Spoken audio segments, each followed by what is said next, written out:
In 2013, the Assassin's Creed franchise took a bold step with the release of Black Flag, a game that had you filling the shoes of a protagonist who was only half an assassin for the most part, but was definitely all pirate. Edward Kenway's romp through the Caribbean continues to be a beloved addition to the franchise, not just because of a great story and combat, but because the game captured the essence of what it would be like to play as a pirate.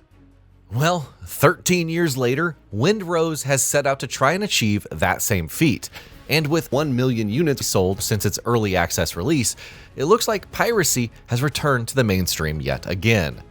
Yes, we had Sea of Thieves in the intervening years, but that one hasn't managed to be as interesting as Windrose, even though it's a fairly solid effort.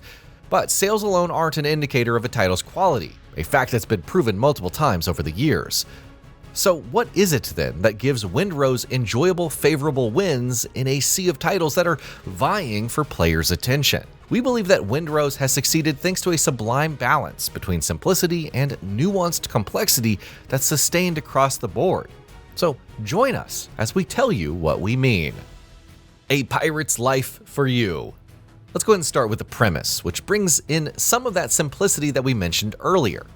You're set upon by Blackbeard, a popular name in the pirate community owing to his fearsome reputation. Windrose's take on the pirate captures his most imposing presence, making him the catalyst for your adventure. You see, he attacks your ship and crew, leaving the bunch of you stranded on an island and left with nothing but your wits and a burning desire to become a pirate that no one dares attack ever again. At least, that's what we're aiming to be, but we're sure that many of you feel the same way. But getting there isn't easy, which is the case with any undertaking that's worth it. Being a pirate isn't always an adventure where you're sailing to distant lands and finding treasures everywhere that you look. Windrose has been clever to make your journey an interesting story, making you earn your progress by putting in the work to build up your base, crew, and ship by engaging with its systems. And with a world that's procedurally generated and the option to bring up to 4 of your friends along for the fun with shared progress, the beginnings of why it has been so spellbinding for its players begins to show themselves. Procedural PvE. Let's go ahead and start with the world you get to live out your adventures in. The fact that it's procedurally generated is a major factor in Windrose's ability to keep you coming back for more, as it lends a layer of unpredictability to your adventure.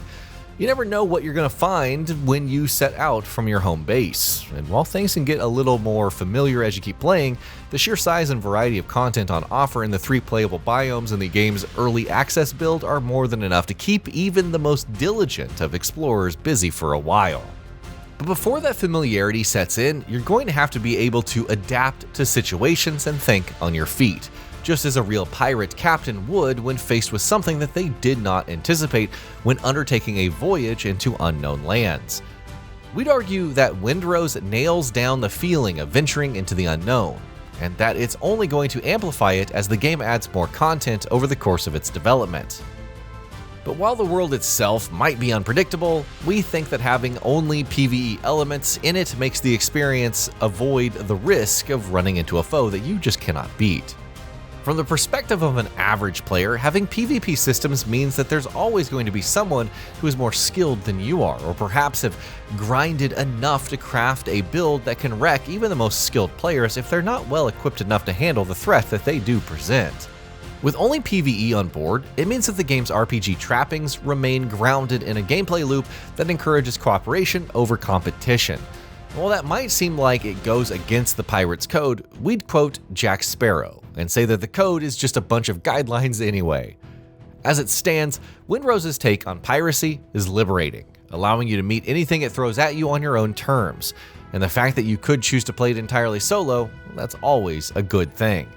But of course, a ship is only as good as its crew, and the addition of co-op multiplayer is the next solid touch that makes Windrose an addictive game. Fleeting advantages. Every pirate's dream is to command their own fleet, and possibly even an armada that would even give Davy Jones a reason to pause and reconsider picking a fight with them. The option to bring up to 4 of your buddies along is a great touch, and one of the reasons we cannot put Windrose down.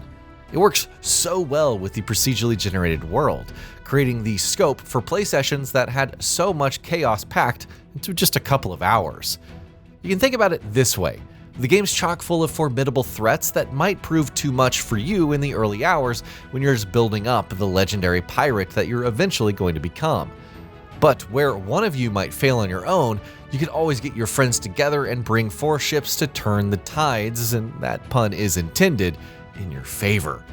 Get a few synergies going with your buddies, and you're going to be tearing through enemies with disdain. Of course, with your progress being retained, there's a lovely continuity to it all. You could always just keep playing even if your buddies have to drop off for, well, whatever reason. It opens up so many possibilities, and the idea of having a bunch of like-minded buddies join us to terrorize the high seas is a superb touch in a game that wants you to feel like a pirate as you make your way through the adventure. Now, of course, choosing to go it alone is a viable option, especially if you manage to come to grips with the game's combat. Get into a fight with an enemy ship and you're immediately going to see what we mean. There aren't any complex mechanics to wrap your head around, and while that may seem like a reason to walk or sail away from Windrose, it actually works in its favor. All you have to do is get on a ship's broadside and let loose with your cannons. There are no limits to your ammo, and while positioning yourself can be challenging, it does make the entire thing so damn enjoyable. Of course, looking out for your ship, base, and crew is part of a job description, and you're going to be busy looking for resources and actually building up your base when you return to it for some well-deserved downtime. With a plethora of ways to get more resources and a fairly deep crafting system on board, we're now at the final piece of the puzzle of what makes Windrose as addictive as it is. Building up your base feels personal, and it's a great way to bring a bit of individual expression into the mix. Each one of us found our bases to be so vastly different from our friends, and it was a great way to kill a few hours between exploring the world and taking on enemy ships and bosses. Once again, it's all quite simple and easy to wrap your head around, but nuanced enough to have you thinking about it when you're away from your systems. And that's Windrose's greatest strength. It's easy to pick up and challenging to master, making it a title you could sink hours into without feeling fatigued or bored. And that's especially true when you play it with your friends. And that'll be about it for this one. If you guys like what we're doing at GamingBolt, please consider subscribing to our channel, and I'll see you guys on the next video.